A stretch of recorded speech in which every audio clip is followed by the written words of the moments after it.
Good morning, students. Welcome to online classes. St. Angels Public School, Bagpat, Standard 10th, Subject SST, Unit Economics, Chapter Number 2, Sectors of the Indian Economy. Last video में हमने study किया उन economic activities के बारे में जो इंसान पैसा कमाने के लिए करता है। इन सभी इकोनॉमिक एक्टिविटीज़ की ग्रुपिंग की जाती है जिसे हम सेक्टर कहते हैं। तो जितनी भी इकोनॉमिक एक्टिविटीज़ हैं या इंसानों के द्वारा किए जाने वाले जितने भी पैसा कमाने के काम हैं, ऑक्यूपेशन है, उन्हें हमने तीन अलग अलग ग्रुप्स में, तीन अलग अलग सेक्टर्स में डिवाइड किया। पहला प्राइमरी, दूसरा सेकेंडरी और तीसरा टर्टरी। अब आगे देखते हैं चैप्टर में क्या दिया हुआ है। The above mentioned 3 activities of man are interrelated and complementary to one another. ये तीनों एक्टिविटीज़ प्राइमरी, सेकेंडरी और टर्टरी, जिनके बारे में हम पहले स्टडी कर चुके हैं, ये आपस में एक दूसरे के साथ जुड़े हुए हैं और एक दूसरे के कॉम्प्लीमेंट्री हैं, एक दूसरे के सहयोगी हैं, एक दूसरे के पूरक हैं। Develop stage of agriculture increase the purchasing power of the farmers and promote secondary and tertiary activities. खेती में जो तरक्की और उन्नति हुई है उसकी वजह से जो किसान हैं उनकी परचेसिंग पावर बढ़ी है, जिसकी वजह से सेकेंडरी और टर्टरी एक्टिविटीज़ में भी इजाफा हुआ है। Chemical fertilisers are produced in the secondary sector. जो केमिकल फर्टिलाइजर्स हैं, रासायनिक खाद हैं, उनका उत्पादन सेकेंडरी सेक्टर में किया जाता है, but are consumed in the primary sector. लेकिन इन रासायनिक खादों का जो इस्तेमाल होता है वो प्राइमरी सेक्टर में खेती में किया जाता है।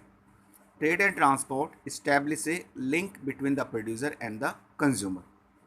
व्यापार और यातायात, इन दोनों ने प्रोड्यूसर सामान बनाने वाले, उत्पादक, एंड द कंज्यूमर सामान को इस्तेमाल करने वाले, उपभोक्ता, इनके बीच में एक लिंक इस्टेब्लिश किया है।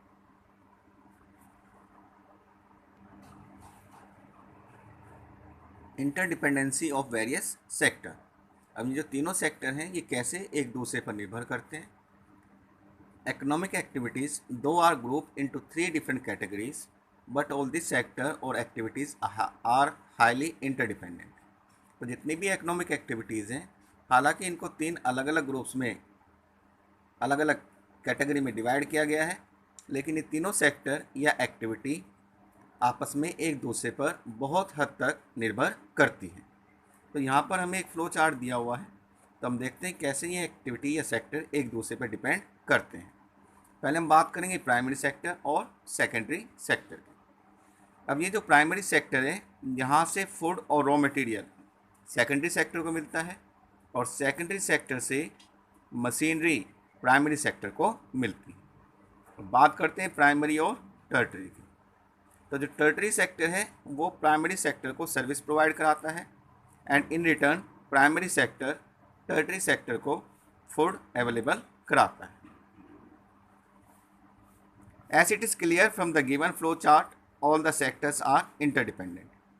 तो ऊपर जो हमें फ्लो चार्ट दिया हुआ है इससे साफ हो जाता है कि तीनों सेक्टर आपस में एक दूसरे पर कैसे निर्भर करते हैं।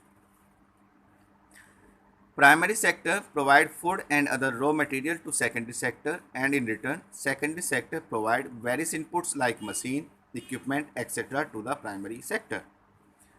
Primary sector खाना और दूसरा कच्चा माल सेकेंडरी सेक्टर को अवेलेबल कराता है और उसके बदले सेकेंडरी सेक्टर बहुत सारे इनपुट्स जैसे मशीनें और औजार वगैरह ये सब प्राइमरी सेक्टर को अवेलेबल कराता है। Second, primary sector provides food to the tertiary sector, and in return tertiary sector provide basic service like transportation, banking, etc.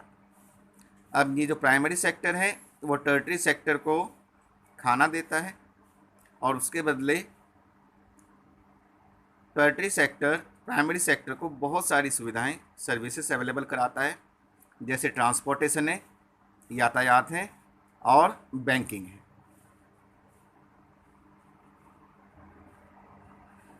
तो यहाँ पर अभी हमने देखा कि जो तीनों सेक्टर हैं हमारे प्राइमरी, सेकेंडरी और टर्टरी सेक्टर, ये तीनों सेक्टर एक दूसरे पर निर्भर करते हैं और एक दूसरे के विकास में, डेवलपमेंट में मदद करते हैं। इसके बाद comparing the three sectors, the various production activities in all the three sectors produce a very large number of goods and services। ये जो तीनों सेक्टर हैं इसके अंदर प्रोडक्शन की बहुत सारी एक्टिविटीज़ की जाती हैं और इसमें बहुत सारे सामान और सेवाएं तैयार की जाती हैं। To find out the performance of each sector we will have to add up the goods and service produced by the sector. और इन सेक्टर के परफॉर्मेंस को ज्ञात करने के लिए हम यहाँ पर जो सामान और सुविधाएं तैयार की जाती हैं अलग अलग सेक्टर द्वारा, उसको सम अप करते हैं, उसको ऐड करते हैं। But while adding the goods and service we have to keep in mind that only the value of final goods to be included, not that of intermediate goods. लेकिन जब हम इन सामानों की और सेवाओं की को ऐड करेंगे तो हमें अपने माइंड में ये बात रखनी है कि हमें सिर्फ फाइनल गुड्स की वैल्यू को ऐड करना है और इंटरमीडिएट गुड्स की वैल्यू को ऐड नहीं करना है। तो इंटरमीडिएट गुड्स क्या है उनकी बात करेंगे। Intermediate goods are those producer goods which are used by the producers in the process of production as raw material और आर परचेज फॉर रीसेल। तो नॉर्मली इंटरमीडिएट गुड्स हमारे वो सामान हैं जो प्रोडक्शन के प्रोसेस में इस्तेमाल किए जाते हैं। ये कच्चे माल हैं और इनको फर्दर प्रोडक्शन में इस्तेमाल किया जाता है या इनको रीसेल किया जाता है। For example, to produce a sofa set the carpenter uses wood, foam, cloth, spring etcetera. तो यहाँ पे एग्जांपल दी है, कोई कारपेंटर है जो सोफ़ा बनाने जा रहा है, एक सोफ़ा सेट बनाने जा रहा है और इस सोफ़ा सेट को बनाने के लिए ये जो कारपेंटर है वो वुड का इस्तेमाल करेगा, फॉर्म का इस्तेमाल करेगा, क्लॉथ का इस्तेमाल करेगा, स्प्रिंग का इस्तेमाल करेगा और भी अन्य बहुत सारी चीज़ों का इस्तेमाल करेगा। This goods are called intermediate goods. तो यहाँ पर हमने देखा एक कारपेंटर जब सोफ़ा बनाता है तो वो बहुत सारे सामानों का इस्तेमाल करता है। तो जितना भी सामान उसके द्वारा सोफ़ा सेट तैयार करने में किया गया वो सब हमारे इंटरमीडिएट गुड्स कहलाएंगे। In other words, intermediate goods are those goods which are sold by one firm to another either for resale or for further processing। तो दूसरे शब्दों में हम ये कह सकते हैं कि जो इंटरमीडिएट गुड्स हैं वो उन गुड्स को कहा जाता है जो एक फर्म द्वारा दूसरी फर्म को बेचा जाता है रीसेल के लिए या फिर फर्दर प्रोसेसिंग के लिए। For example, paper sold by a paper mill to a publisher is an intermediate good. ऐसी एक एग्जांपल और यहाँ पर दी है, कोई पेपर मिल है जो पेपर तैयार करती है और अगर वो पेपर किसी पब्लिशर को दे रही है तो ये पेपर एक इंटरमीडिएट गुड कहलाएगा।